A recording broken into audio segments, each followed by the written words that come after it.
literatura es un arte que sabe profetizar aquel tiempo en que habrá enmudecido y enamorarse de la propia disolución. Un largo etcétera. El resto de la literatura. Bueno, ahora sí, formalmente ingresamos a Un largo etcétera, esta columna que todos los martes nos lleva a las últimas publicaciones de distintos escritores y escritoras argentinos y argentinas. Y hoy vamos a hablar de Edgardo Kosarinsky y su publicación En el último trago nos vamos, que fue editada en la colección Andanzas de Tusquet Editores. Así es, el año pasado, una colección de relatos de Kosarinsky. Edgardo Kosarinsky, escritor y cineasta, claro. ¿No es cierto? Que estuvo durante vivió en París durante mucho tiempo. Por muchos años fue considerado un escritor de culto, podríamos decir, porque publicaba de manera dispersa y en lapsos espaciados en el tiempo. Incluso su libro...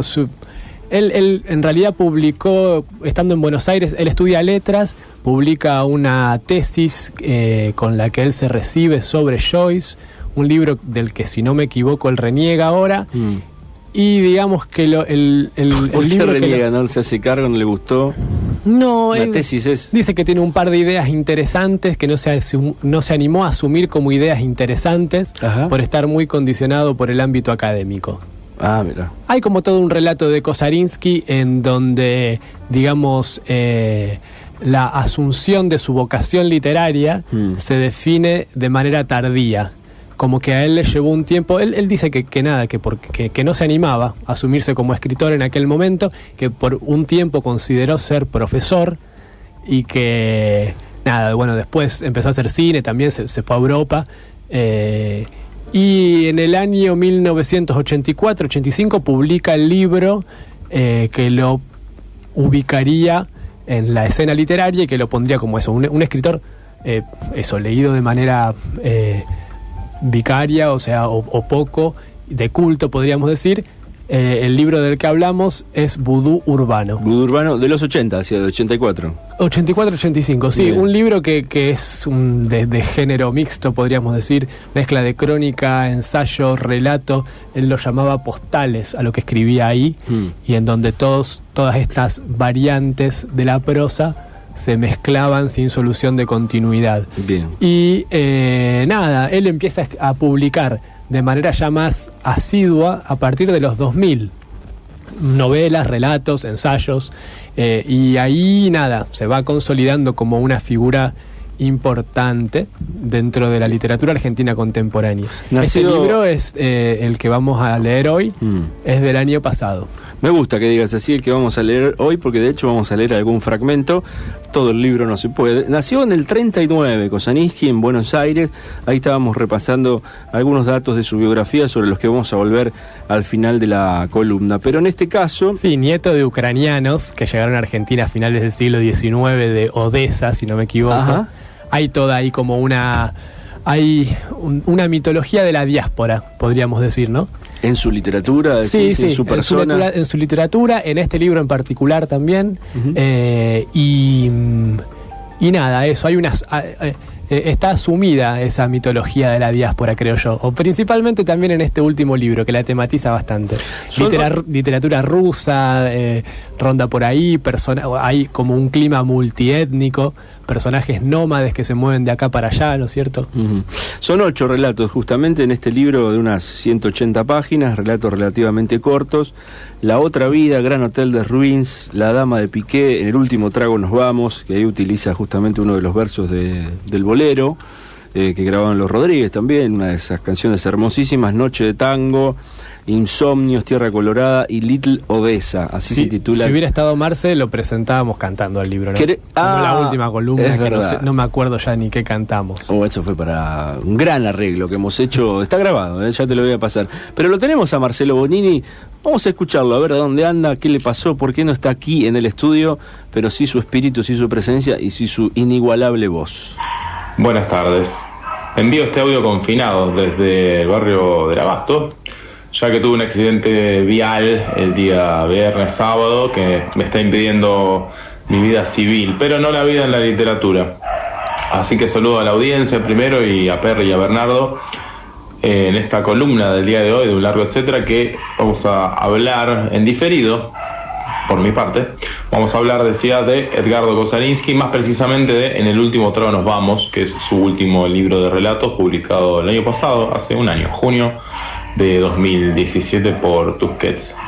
En una primera impresión, el libro tiene cierta unidad, a pesar de que son relatos, historias independientes, pero comparten un mismo mundo creado, representado, diría yo, un mundo principalmente nocturno, que es el mundo de Kosarinsky. Me refiero al mundo de los casinos, las salas de juegos, el mundo del tango, de las milongas. Pero como dice la pastilla de Patricio Zunini, y se puede leer en más de una entrevista de Kosarinsky, no solo reciente, él es un autor que reniega de la melancolía. ¿Sí? No hay ninguna representación de la decadencia del mundo del tango, de los salones de juego. No, nada que ver. Si bien sus personajes son algo entrados en edad, para decirlo de modo elegante, digamos, gente de 50, se sobreentiende, eso no está dicho explícitamente, no en todos los casos, por lo menos. El mundo de los personajes de Kosarinsky es este mundo nocturno y extraño. Si bien es un recurso a veces típico o usual de los cuentistas, el de encontrar justamente algo extraño o una revelación. En la realidad tampoco podríamos decir que los cuentos de Kosarinsky son, bueno, típicos cuentos realistas porteños, situados en el mundo de los bares y los billares. Hay realmente más de una vuelta de tuerca interesante. Digo vuelta de tuerca porque es el título de un relato fantástico, clásico, de Henry James, y es uno es uno de los autores más caros a Edgardo Kosarinsky. Por ejemplo, en el primer relato que abre, es el primer relato, por supuesto es el que abre este libro de Kosarinsky, hay una inversión del mundo de los fantasmas, ¿sí? Es un personaje cincuentón que vive con su familia, su mujer, sus hijos, con los cuales no se lleva muy bien, parece, y muere, ¿no? Es atropellado por un auto en una situación de ebriedad, como dice el narrador, que está en primera persona, y empieza a habitar la misma ciudad de Buenos Aires en ausencia de los vivos, ¿sí? Los fantasmas, los muertos, no pueden ver a los vivos y comparten una especie de realidad paralela. Este es el puntapié. Este es el puntapié, decía, del libro de Kosarinsky. Ahora los chicos van a seguir continuando algunas ideas, seguramente. Bueno, como si hubiera estado preparado esto, nos las deja picando Marcelo Bonini, que está allí en el barrio del Abasto, dice, después de un accidente ¿cómo podríamos denominarlo? Sí, ciclístico, dijo. Vial, dijo. Vial, dijo, está bien. Se dio ciclístico ya es una, digamos, precisión tuya que no sé si estamos autorizados a... Es verdad. Bueno, y se metía con el primer cuento de este libro, que justamente se titula, recién se lo estaba mencionando, La otra vida. Esta persona que también en un accidente vial, con menos suerte que la de Marcelo, fallece, se convierte en un fantasma y empieza a deambular ahí en su antigua casa, en su bar, viendo a otras personas que son fantasmas, pero no pudiendo verse con los que están vivos todavía. Sí, ese cuento, quizás uno de los mejor logrados del libro, o bueno, uno de los que más me gustó, vamos a decirlo así. Está bueno también porque retoma un tema clásico de la literatura fantástica y del relato de fantasmas, digámoslo así, que siempre está al borde de parecer agotado y nunca lo está. Ajá, ¿por qué te parece? Para parafrasear a Marcelo en su paráfrasis, al autor inglés, le da otra vuelta de tuerca. Digamos que él construye un mundo después de la muerte con reglas claras y elegantes que generan una inestabilidad particular. Porque ¿qué pasa? Este hombre que fallece en el accidente de tránsito tiene un changüí de sobrevida, digamos, en este mundo intermedio que funciona como una especie de limbo, en donde los muertos pasan los 3 años siguientes a su fallecimiento.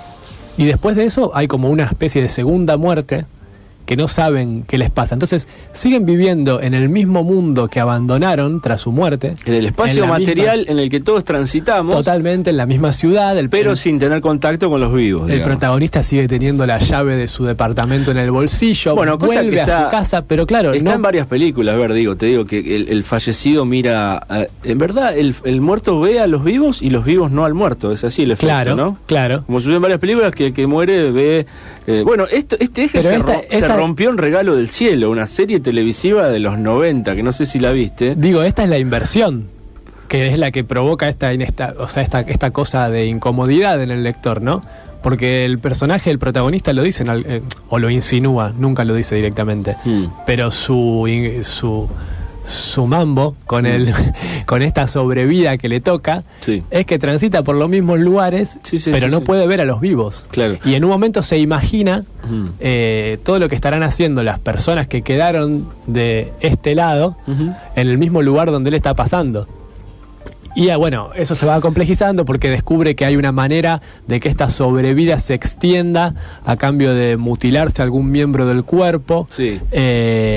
Y bueno, nada, con un final que no vamos a spoilear. Pero digo, como tema, es un tema que ha sido recurrido, me parece. Esta fantasía de deambular, poder ver o no a las personas que quedan vivas. No, totalmente, por eso decía eso. Es como un tema que es un tópico clásico de la literatura fantástica. Bien. Y que lo maneja muy bien, porque claro, nada, las reglas son elegantes, su manera de narrarlo también lo es. Un protagonista típicamente porteño, urbano. ¿Qué decís de esto que comentaba Marcelo recién?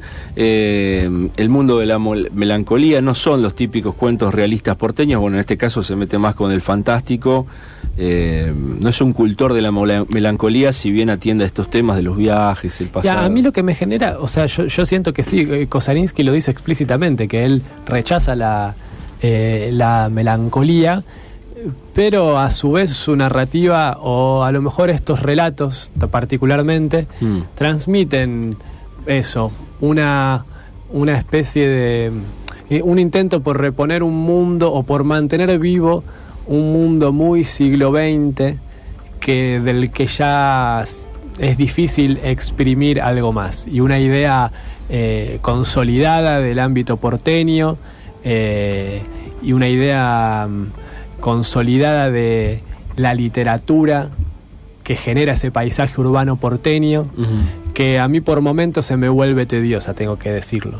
Él porque a su vez los personajes están constantemente hablando del pasado, y se lo preguntan a él en una entrevista. Vos decís que rechazás la melancolía, pero al mismo tiempo en tus cuentos siempre está la historia dando vuelta, y su respuesta es básicamente que el pasado no pasó, que el pasado no murió y que ni siquiera ha pasado, cita Faulkner, él. Pero lo dice así lacónicamente, no profundiza más en la nota sobre esto, porque me deja pensando en si nos influye en nuestro presente ese pasado, y estamos todo el tiempo conviviendo con escenas pasadas. Él lo dice linealmente, y a su vez es una hipótesis, digamos, que habría que rastrear en el iluminismo, y que cobra vigencia completa a lo largo del siglo XX, que es el siglo para que el pasado quizás haya sido el siglo que más consideró el pasado histórico como material a partir del cual construir un presente y un futuro, digamos, ¿no? Él dice, por ejemplo, la grieta, menciona el ejemplo de la grieta, me acuerdo ahora. La grieta política, claro, la grieta en Argentina, de la que se habla ahora, y que a su vez también es un ejemplo muy mentado, y muy que se ha rastreado ya en la historia, ¿no es cierto? La grieta comenzó en 1810. Sí. O sea, el que profundiza un poco más y saca esas capas va a unitarios federales, etcétera. Totalmente, que bueno, es una idea clásica de la historiografía, podríamos decir, y de la literatura también, pero ahí está la cosa, ¿no? Yo lo siento como si en determinado momento en la literatura argentina en particular se hubiera conformado con que el único lector intenso que existe es el lector culturalmente preparado y para él escribe. Y no, hay otros lectores intensos, o podría haberlos, digamos, ¿no? Entonces este intento, si querés después seguimos, pero este intento de Kosarinski de hacer un nudo en sus relatos entre la historia con mayúscula y una historia particular, ¿no? Como dos hilos, el de la historia con mayúscula y de la historia con minúscula de un personaje protagonista que se anudan y que, digamos, una historia potencia a la otra, procedimiento clásico de la literatura argentina de la segunda mitad del siglo XX. Por momentos... Lo ver ya gastado, remanido, muy utilizado. Sí, o se te puede hacer tedioso, bien. Qué sé yo. Ahora voy a volver sobre esto que estás diciendo. Está bueno la puerta que abrís. Marcelo, también atento del otro lado, está allí para continuar acompañándonos sobre En el último trago nos vamos, último libro de Edgardo Kosarinski. Dice Patricio Zunini: en el último trago nos vamos. Quiero ver a qué sabe tu olvido. Edgardo Kosarinski no dice si su nuevo libro toma el título de ese verso de José Alfredo Jiménez, pero bien podría ser que así fuera. El bolero de Jiménez habla de una despedida abrupta, pero sin añoranzas. Y así, justamente, son los nuevos cuentos de Kosarinski, un escritor y director de cine que se dice directamente alérgico a la melancolía. Haciendo un repaso por sus libros más recientes, Lejos de Donde, En ausencia de guerra, Dark, Niño enterrado, la narrativa de Kosarinski muestra en cada nuevo título un espíritu más joven y más vivaz, podría decirse adolescente. Los cuentos de En el último trago nos vamos quedan del otro lado del espejo. Los vivos son los fantasmas de los muertos, las verdades se dicen después de la medianoche, el amor es una pérdida inevitable. Kosarinski escribe con la cercanía de un confidente. Tiene la capacidad de atraparnos en las redes de la historia desde las primeras líneas. Los protagonistas buscan respuestas universales a sus interrogantes particulares. Tal vez por eso haya tantas referencias a la literatura rusa del siglo XIX y a la vez huela a espíritu adolescente. Bueno, allí teníamos otra pastilla de Patricio Zunini, en este caso también, hombre dedicado a las letras, al periodismo cultural, al periodismo literario, opinando justamente de Edgardo Kosarinski. Muchos más mensajes llegaron al 153886677 para anotarse por la orden de compra del día de hoy. Vero 234 se anota. También la columna más popular de la literatura de la radiofonía, pregunta alguien del otro lado. Mira vos, Germán 427 se anota, manda feliz día también por el Día del Locutor. Muchísimas gracias, Germán.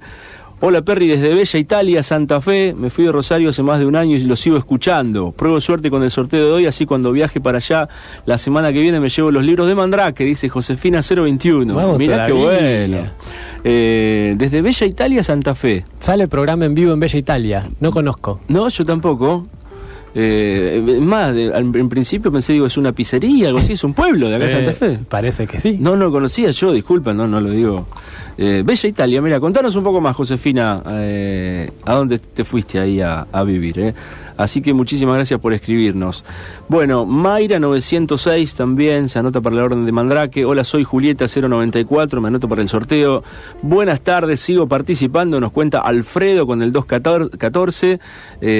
Bueno, más mensajes que están llegando.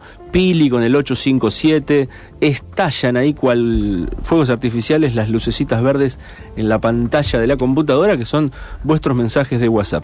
Ver, ¿por dónde seguimos? ¿Sabe? Porque abriste varias puertas. El mismo Kosarinski, en otra pastilla que vamos a escuchar ahora en breve, habla del formato cuento, sí, del relato construido a lo largo del siglo XX, un poco enarbolado o inaugurado por la escuela norteamericana, que ha sido aquí tan reutilizado en los talleres literarios. Siempre volvemos a este tópico. Vos decir que el cuento del siglo XX que unifica estas dos historias, lo personal y cómo ese personaje ingresa de alguna manera o se topa con los temas de la literatura universal. Entiendo que fundamentalmente a partir de los 60, 70 y a lo mejor empezando un rato antes, pero a partir de los 70 porque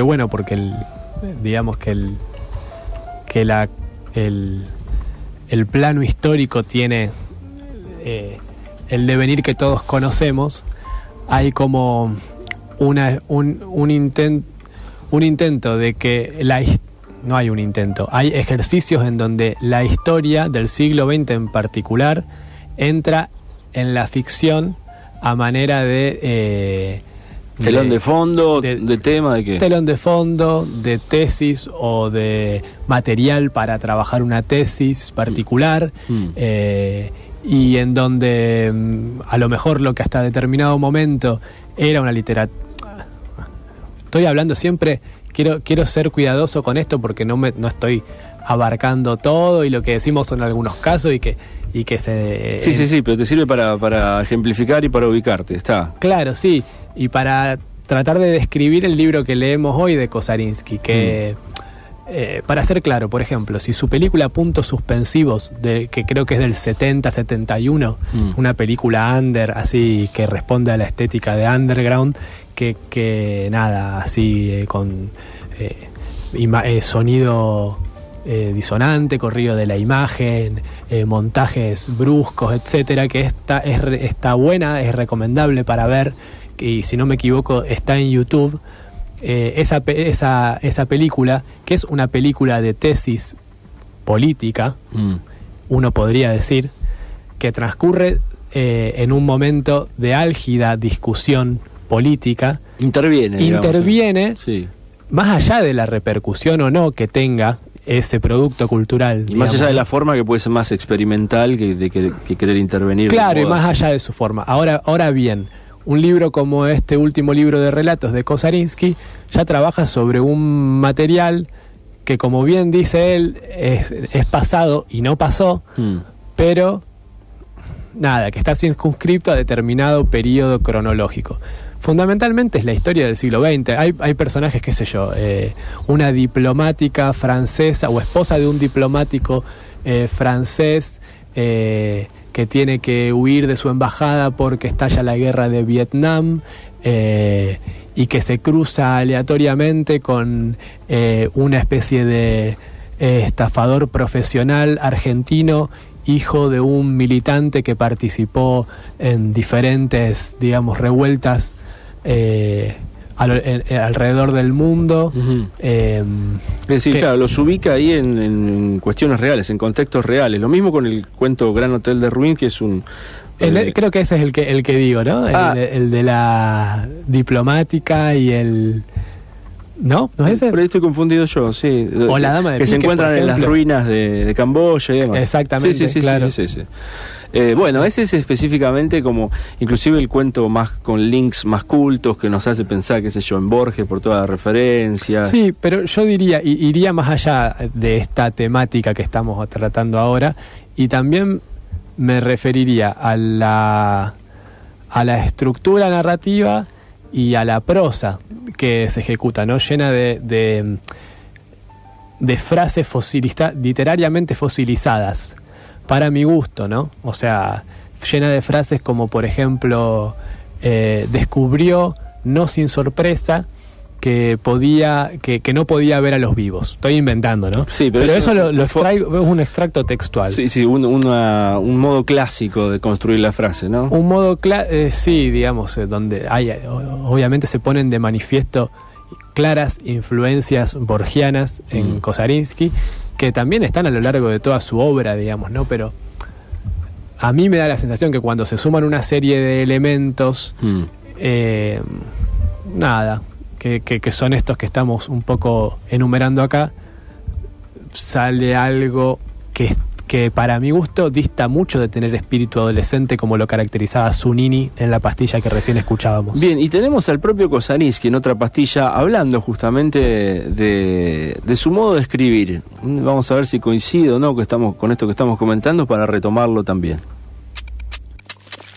Dice Edgardo Kosarinski: la anécdota para mí es un pretexto, en el sentido más llano, pretexto.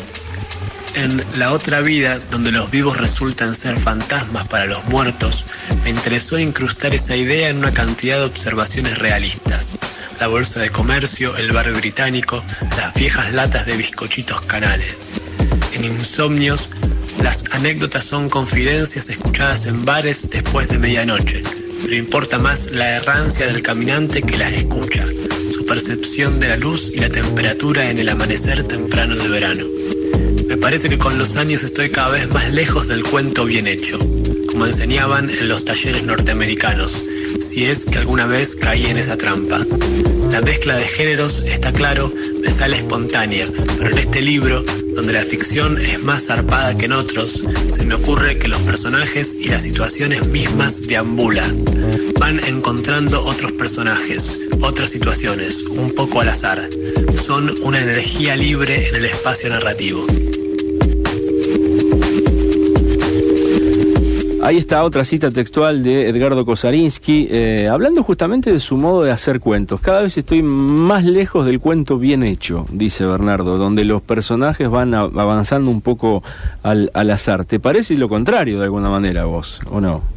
No, me parece que es una buena autorreflexión de Kosarinski. Él se refiere al cuento bien hecho, el cuento de Decálogo, entiendo yo, ¿no? Que es el que enseñan en los talleres norteamericanos.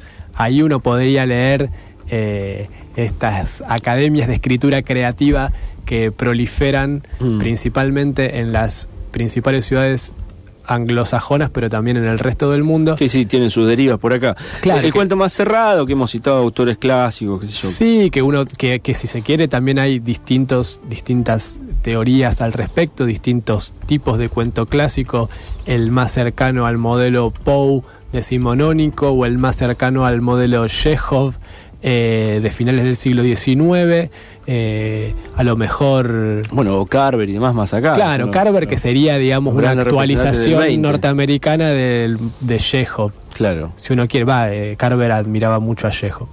Y después hay un tercer modelo de cuento, que alguna vez lo hemos dicho acá, que vendría a ser el cuento que deriva del cuento kafkiano, y también reelaborado por Borges, qué sé yo. Se podrían ver esos tres modelos principales. Lo que dice Kosarinski es que está lejos del modelo ese clásico de relato con inicio, conflicto y desenlace para que todos nos entendamos, y es cierto. Ahora bien, para el lector de literatura y para el lector de literatura argentina también en particular, ese modelo no funciona como fondo sobre el que se lee la literatura, me parece a mí, porque claro, nuestro principal cuentista es Borges, que trabajó con eso y lo, digamos, desestructuró desde adentro. Entonces, el solo hecho de ir en contra del modelo de cuento bien hecho norteamericano, como dice Kosarinski, no nos garantiza sorpresa. Claro, bien, está bien, se entiende lo que querés expresar en ese sentido. ¿Y Cortázar cómo entra acá en relación a Kosarinski? Porque también Kosarinski es un tipo que ha estado en París, en Francia, es ese rol de hombre culto, viajado. Sí, qué sé yo. En la estructura o el formato de cuento que ha hecho eso Cortázar, ¿lo ves cercano a Kosarinski? ¿Qué sé yo? No sé, habría que ver. Puede tener algunos puntos en común. No sé, Perry. Nos queda poco tiempo y... Habría que ensayar más. Sí. Claro. Está bien, vamos a te la dejo ahí para que la pienses. Me da la impresión que Cortázar tiene una pretensión de acercamiento a la oralidad que digamos, desde nuestra perspectiva suena medio trucha ya, porque bueno, se hicieron otras cosas más radicales y más contundentes en ese sentido, que Kosarinski no, que mantiene en general narradores. Una prosa escrita, podría decir. Sí, libresca. Bueno, Marcelo Bonini también, integrante de esta columna, Un Largo Etcétera, allí está pegadito a lo que estamos comentando y también nos da su mirada. Estoy siguiendo atentamente lo que están diciendo ambos. De hecho, tengo, para probarla de audiencia, que es en vivo esto, tengo a Michael Jackson de fondo, ya que los chicos querían hacer de mí un Michael, hacerme bailar. Bueno, en fin, en relación a lo que decía Bernardo, de esta atmósfera que se le hace algo tediosa, lo puedo conectar con lo que dije del mundo nocturno. El mundo nocturno generalmente... Se nos fue Marcelo, a ver si lo volvemos a poner, ahí está. Se hace algo tediosa. Lo puedo conectar con lo que dije del mundo nocturno. El mundo nocturno generalmente nos puede reenviar hacia el mundo de los sueños. Y es verdad que es un mundo muy siglo XX, el de los relatos de Kosarinski, ¿no? Siglo XX en el sentido de cómo están construidos los personajes, cuál es la idea de literatura, estos personajes un tanto dandis o acomodados financieramente, son novelistas o traductores, tienen dinero que pueden quemar rápido. Una idea un poco Bioy Casares de personajes de literatura argentina.